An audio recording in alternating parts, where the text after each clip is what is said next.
అక్కినేని నాగచైతన్య, సాయి పల్లవి జంటగా నటించిన latest movie Thandel ఫిబ్రవరి 7న ప్రపంచవ్యాప్తంగా గ్రాండ్ రిలీజ్ అయింది. ఈ సినిమా భారీ అంచనాల మధ్య వచ్చిన ఈ సినిమా పాజిటివ్ టాక్ సొంతం చేసుకుంది. అందుకు తగ్గట్టే బాక్స్ ఆఫీస్ దగ్గర భారీ వసూళ్లతో దూసుకుపోతోంది. రిలీజ్ రోజు మధ్యాహ్నం వరకు నార్మల్ గా ఉన్న టికెట్ బుకింగ్స్ సాయంత్రం నైట్ షోలకు ఫుల్ అయ్యాయి. ప్రేక్షకులు థియేటర్లకు క్యూ కట్టడంతో హౌస్ఫుల్ బోర్డులు పడ్డాయి. బుక్ మై షోలో 24 గంటల్లో సుమారు 2 లక్షలకు పైగా టికెట్స్ అమ్ముడయ్యాయి. దీంతో తండేల్ తొలి రోజు వసూళ్లు భారీగా నమోదు కావడం ఖాయమని ట్రేడ్ వర్గాలు అంచనా వేశాయి. అందుకు తగ్గట్టే first day Naga Chaitanya career లోనే హైయెస్ట్ కలెక్షన్స్ రాబట్టింది.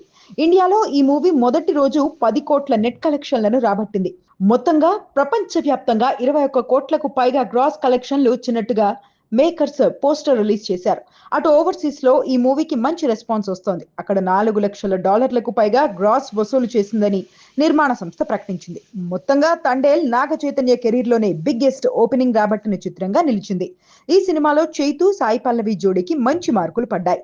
ముఖ్యంగా నాగ చైతన్య నటనపై ప్రశంసల వర్షం కురుస్తోంది. కొన్ని సీన్లలో సాయి పల్లవిని సైతం డామినేట్ చేసినట్టుగా చెప్తున్నారు. చందు మొండేటి దర్శకత్వంలో తెరకెక్కిన ఈ సినిమాను అల్లు అరవింద్ సమర్పించగా బన్నీవాస్ నిర్మించారు. మరి లాంగ్ రన్ లో తండేల్ ఎంత వసూలు చేస్తుందో చూడాలి.